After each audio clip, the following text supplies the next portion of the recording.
On paper, everything looked perfect. A hardware store had been contracted to harvest mahogany.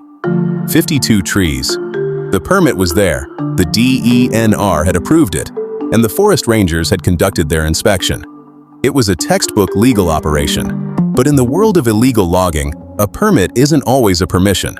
Sometimes it's a camouflage. While the paperwork said mahogany, the saws were hungry for something far more precious. At the checkpoint, the truck driver was calm. He handed over the transport permit. The count was exact, 52 mahogany logs. But as the officers began to dig deeper into the pile, the rhythm changed. Underneath the legal mahogany lay the secret. 20 tugas trees, also known as molav, a premium hardwood species that was never part of the permit. The truck was impounded on the spot. The legal delivery was now a crime scene. The truck was just the tip of the iceberg. We didn't wait. A follow-up operation was launched immediately, heading back to the source, the cutting area. We caught them in the act. 4 men, saws in hand, bringing down the ancient tugas trees.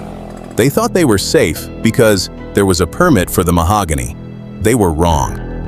The 4 workers were arrested for inquest. But the investigation didn't stop there. We went after the brain, the person who authorized the illegal cutting. Under Philippine law, they are facing violations of Section 77 of Presidential Decree No. 705, otherwise known as the Revised Forestry Code of the Philippines. The law. It penalizes the cutting, gathering, collecting, or removing of timber or other forest products from any forest land without any authority. Even with a permit for one species, cutting another is a direct criminal act.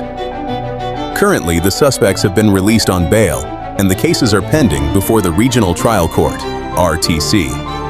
There is no verdict yet, but the evidence, the truck, the saws, and the 20 tugas logs is secured. Let's be honest here. A permit is not a license to steal. If your permit says 52, you cut 52. If it says mahogany, you touch only mahogany. When we cut special or endangered trees like tugas, we aren't just stealing wood. We are stealing the future of our nature. These trees take decades, even centuries to grow. My proposal to all of you is simple. For every tree we legally cut, we should be planting 10 more. We need to move from logging to legacy. No to illegal cutting. No to the destruction of our special species. Let's build our nature, not tear it down. Stay vigilant, stay honest, and protect our Mother Nature. If you made this far, comment the word "more" so I know who the real ones are.